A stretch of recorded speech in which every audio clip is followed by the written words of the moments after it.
कुछ तो लोग कहेंगे, लोगों का काम है कहना। और ओवैसी साहब बाबा भीमराव अंबेडकर के संविधान को मानने वालों में से एक हैं। ओवैसी साहब हमारा राष्ट्र किस प्रकार मजबूत हो वो सोच रखने वालों में से एक हैं। फर्जी डपोर संखी राष्ट्रवाद की बात नहीं करते वो टिकट देने से ये साबित हो जाता है कि सत्यता में जो ओवैसी साहब कहते हैं उस पर करने पे विश्वास रखते हैं। वो कहते हैं कि मैं गरीबों की आवाज़ हूँ, वो कहते हैं दबे कुचलों की आवाज़ हूँ, वो कहते हैं कि 70 सालों में जिसे न्याय नहीं मिला उसे दिलाने के लिए मैं हैदराबाद से निकला हूँ। और आज आपके सामने कि एक गरीब बेटा को, एक बिहारी बेटा को साहिबाबाद एशिया के सबसे बड़े विधानसभा क्षेत्र से और सबसे गरीब प्रत्याशी को उतारकर पूरे साहिबाबाद के प्रत्याशियों के सर में बल देने का काम किया है। विश्वास दिलाता हूं कि मैं पंडित मनमोहन झा गामा, मेरा परिवार, मेरा सगा संबंधी रिश्तेदार आजीवन उनका ऋणी रहेगा।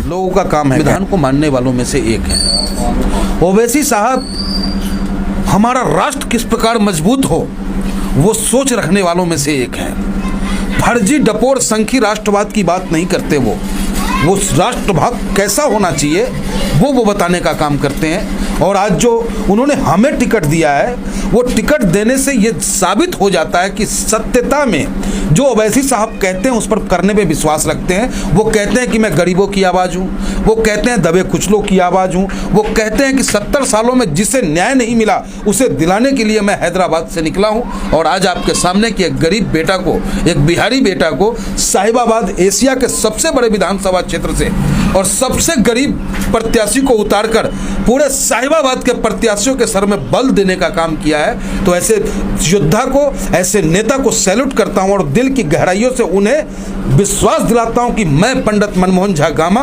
मेरा परिवार, मेरा सगा संबंधी रिश्तेदार आजीवन उनका ऋणी रहेगा। ऐसा कह रहा है तो निश्चित रूप से उन लड़ाई को कमजोर करने का प्रयास किया जा रहा है जो लड़ाई ओवैसी साहब लड़ रहे हैं। हमसे तो 1 रुपये की डिमांड नहीं की गई, 1 पैसे तक नहीं मांगी गई। और यहाँ तक हमारे लिए उन्होंने ये कह दिया कि पंडित जी आप गरीब हैं, कोई बात नहीं है, आप जनता के बीच जाएं, जनता आपकी मदद करेगा और आवश्यकता पड़ी तो मैं आपकी मदद करूंगा। जो भी व्यक्ति इस तरीके का आरोप लगा रहा है तो निश्चित रूप से या तो वो भाजपा के लोग होंगे या सपा के लोग होंगे। समाजवादी खुद अपना जो उनका चरित्र रहा है, जो समाजवादी विजन रहा है कि हम गरीबों की आवाज़ बनेंगे, लेकिन जब आप राजनीति में उद्योगपतियों का प्रवेश कर लेंगे, राजनीति में जब धनाढ्यों का प्रवेश हो जाएगा, पूंजीपतियों का प्रवेश हो जाएगा तो स्वतः ही गरीबों का हक मारा जाता है। और कभी भी उद्योगपति और पूंजीपति गरीब के हित में निर्णय नहीं ले सकता। ऐसा सोच करके मैंने समाजवादी छोड़ा है।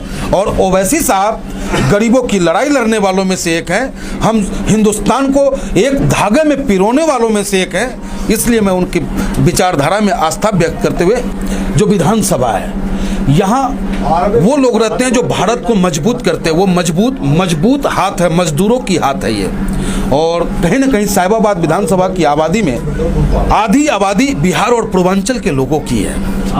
और निर्णायक वोट वो वोट मुस्लिम भाइयों का वोट, जिस मुस्लिम भाइयों को कोई लोग भाजपा के नाम पर डराकर, कोई प्रलोभन देकर उस वोट को लूटने का जो अब तक काम किया है वो अब बंद होने जा रहा है। 1,62,000 हमारे मुसलमान भाई हैं, 5 लाख हम बिहार और पूर्वांचल के लोग हैं। निश्चित रूप से एमआईएम का झंडा बुलंद होगा और लखनऊ की असेंबली में जाकर यह आपका गामा साहिबाबाद के दर्द को मजबूती के साथ उठाकर साहिबाबाद के विकास में 4 चांद करने का काम करेगा। तो यहाँ के मुद्दे क्या है साहिबाबाद के? साहिबाबाद का सबसे पहला मुद्दा, जब से साहिबाबाद विधानसभा बना तब से जो भी प्रत्याशी आए, जो जीत गए, जीतने से पहले उन्होंने कहा कि साहिबाबाद को मैं सरकारी अस्पताल देने का काम करूंगा। लेकिन वो विधायक रहे 5 साल, सरकारी अस्पताल नहीं मिला। लेकिन मैं आपके चैनल के माध्यम से शपथ लेता हूं कि अगर साहिबाबाद की जनता ने मुझे ताकत दिया, मुझ में विश्वास जताया, तो विधायक बनते ही पहले अस्पताल लाने का काम करूंगा। अगर मैं अस्पताल न ला सका तो दूसरी बार विधानसभा चुनाव में मैं वोट मांगने नहीं जाऊंगा। दूसरी बात, इस 7 सालों में हमारे साहिबाबाद के फिजाओं को खराब करने का काम इन राजनीतिक दलों ने किया है। कल तक जिससे हम भाई भाई कहते थे, आज हिंदू और मुसलमान के नाम पर बांटने का काम किया है। तो सबसे पहले मेरा प्रयास होगा कि साहिबाबाद की आवाम हिंदू मुस्लिम सिख ईसाई एक थाली में खाना खाए और साहिबाबाद के विकास में अपना चार चांद लगाए, क्योंकि वही परिवार तरक्की किया है जिस परिवार में शांति होता है। हम चाहेंगे कि हमारे साहिबाबाद में शांति बना रहे, हिंदू मुस्लिम हर चेहरे पे मुस्कान हो और हर भाई अपना MIM जिंदाबाद करता रहे।